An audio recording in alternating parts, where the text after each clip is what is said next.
L'aumento della temperatura rispetto al 2022, le proiezioni ancora che ci sono, che portano a un maggiore fabbisogno della cultura e anche a un maggior fabbisogno ambientale, perché in questi canali, che hanno appunto un uso promiscuo, passa l'acqua di pioggia quando ce n'è, distribuiamo l'acqua per l'irrigazione, ma sono canali vivi e quindi c'è un ambiente che cerca di sopravvivere all'interno di questi corsi d'acqua. Aumentando le temperature, aumenta anche la temperatura dell'acqua, viene meno l'ossigeno e quindi c'è una difficoltà per la fauna ittica. L'aumento delle temperature e di conseguenza la mancanza di neve sulle montagne sono due fattori che rendono più critica la situazione idrica rispetto al 2022.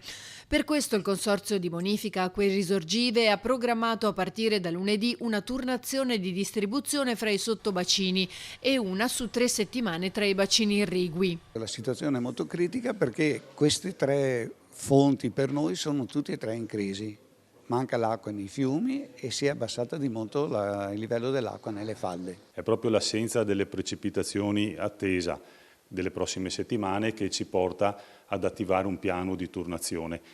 Abbiamo a disposizione dei dati satellitari che ci fanno sapere qual è la cultura e il fabbisogno delle culture sul territorio e quindi riusciamo ad intuire, a calcolare quali sono le aree che avranno più bisogno di acqua nelle prossime settimane rispetto alle altre e quindi pianificare la distribuzione.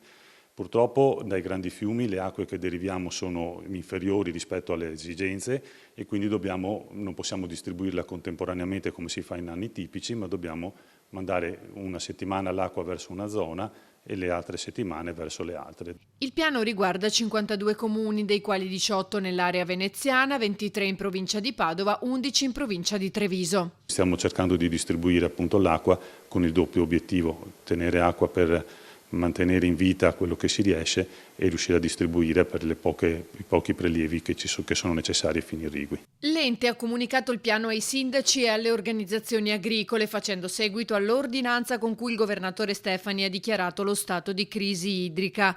Intanto nasce la task force regionale voluta dall'assessore Elisa Venturini tra istituzioni, gestori, università e territori insieme per affrontare la sfida. Noi attraverso la distribuzione capillare che abbiamo siamo in grado di portare quella poca acqua in tutte le zone del nostro territorio. Dobbiamo solo sperare nelle piogge, perché se le condizioni restassero queste vuol dire che nel giro di 15-20 giorni potrebbero essere messe in difficoltà o a rischio anche le turnazioni. Servono però interventi strutturali, come ha evidenziato anche Legambiente. Purtroppo oggi l'acqua quando arriva si concentra in pochi giorni dell'anno e quindi noi abbiamo bisogno di fermare quest'acqua all'interno degli invasi.